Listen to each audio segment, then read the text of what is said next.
اور ایک صحابی ہیں ابو دجانہ. کون ابو دجانہ؟ السابقون الاولون من المہاجرین والانصار، اس میں پہلی صف کے صحابہ.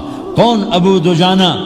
جب آپ حج پر گئے تو اپنی جگہ مدینے کا امیر ابو دجانہ کو بنایا. ابو دجانہ حج میں شریک نہیں ہوئے کہ آپ نے اپنی جگہ ان کو اپنا نائب بنا کے وہاں کھڑا فرمایا ابو دجانہ میری جگہ پر مدینے کا امیر ہے.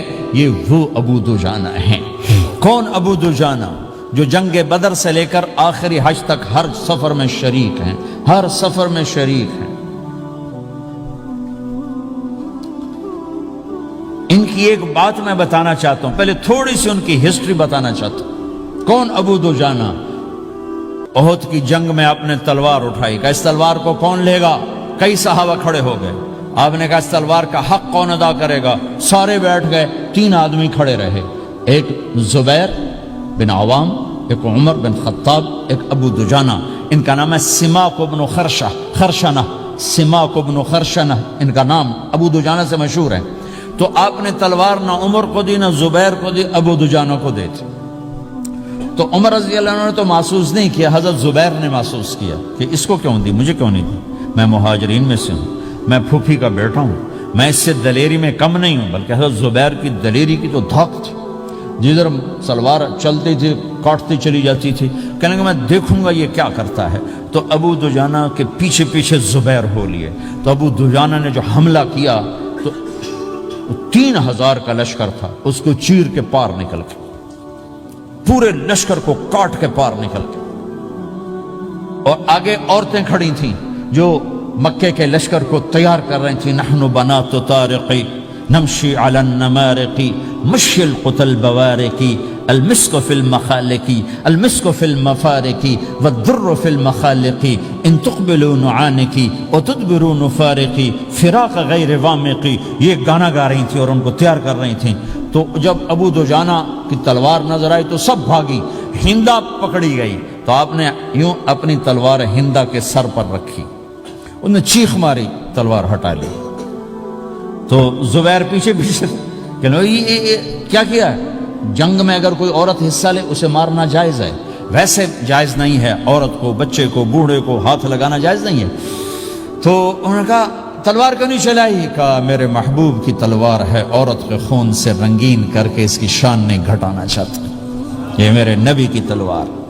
پھر واپس ہوئے، پھر اٹیک کیا اور پھر مجمع کو چیر دیا. سامنے ایک آدمی آ رہا تھا ہاتھی کی طرح، اتنا لمبا موٹا تازہ. تو زبیر کہنے کہ میرے جی میں آیا کبھی اس کی ٹکر ہونا، پھر میں دیکھوں ابو دجانہ کیا چیز ہے. تو اللہ کا کرنا ایسا ہوا ابو دجانہ دونوں آمنے سامنے ہو گئے. تو وہ ایسے شاہ سوار تھے کہ دونوں طرف کے لشکر ذرا تھم گئے اور وہ دونوں بھڑ گئے. ابو دجانہ کے اپنے جوہر، اس پہلوان کے اپنے جوہر، غبار اٹھا، مٹی اٹھی، اور اس کی اپنی طاقت، ان کی اپنی طاقت. انہوں نے ابو دجانہ کو اس نے زخمی کر دیا. ابو دجانہ نے جو جوش میں آ کے ماری تلوار، اس کو لگی یہاں، تو اتنی طاقت سے لگی کہ اس کے نیچے اتر کر 2 ٹکڑوں میں تقسیم کر دی. ماری تو ایک حصہ ادھر، ایک حصہ. پھر یوں دیکھا اور اپنے چہرے سے لوہی کی ٹوپی اتاری. کما ترا انا ابو دجانہ، کیا دیکھ رہے ہو؟ میں ہوں ابو دجانہ. تلوار صحیح لی ہے میں نے، غلط نہیں لی. یہ ابو دجانہ ہیں. اور جب شکست ہو گئی احد کی جنگ میں اور پھر 10-12 آدمی نے آپ کو گھیرے میں لیا ہوا تھا، ان میں ایک ابو بکر تھے، عمر تھے، علی تھے، طلحہ تھے، زبیر تھے، سعد بن ابی وقاص تھے، اور سہل بن حنیف تھے، عبادہ قتادہ بن نعمان تھے، اور ابو دجانہ تھے رضی اللہ تعالی عنہم. ان میں سے ایک ابو دجانہ بھی تھے. اور یمامہ کی جنگ میں ابو دجانہ شہید ہوئے. یمامہ کی جنگ میں شہید ہوئے. یہ ابو دجانہ کی تھوڑی سی سیرت آپ کے سامنے آئی ہے. اس کے بعد اب آپ ان کے قول کو سنو تاکہ اس کا وزن آپ کے سامنے آئے. یہ بدر کے شریک ہیں. اللہ کے نبی نے کہا بدر کا صحابی جو مرضی کرے بخشا گیا.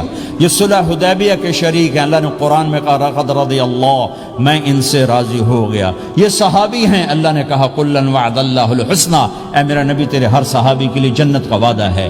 اور اب یہ کیا کہتے ہیں؟ یہ کیا کہتے ہیں لوگو؟ ان ارجع عملی عند،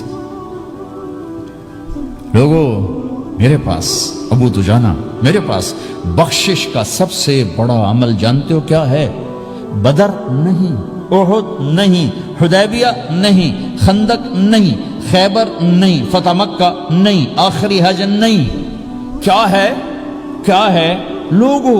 ان ارجع عملی عندی، میرے پاس آخرت میں بخشش کا سب سے بڑا عمل بس ایک ہے کہ ما آذیت احدا بلسانی، میں نے اپنی زبان سے کبھی کسی کو دکھ نہیں پہنچایا. ولا اجد فی قلبی غلا لاحد، اور میرے دل میں کسی کے لیے بغض کوئی نہیں ہے، بس یہ میری بخشش کا عمل ہے.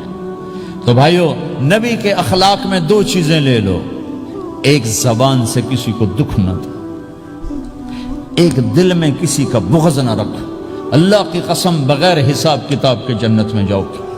بڑے بڑے جنید بغدادی اور بڑے بڑے معرفت والے تمہیں دیکھتے رہ جائیں گے، تمہاری رفتار اتنی تیز ہوگی کہ تمہیں وہی پکڑ سکے گا جس کا یہ دو عمل تم سے زیادہ اچھا ہوگا.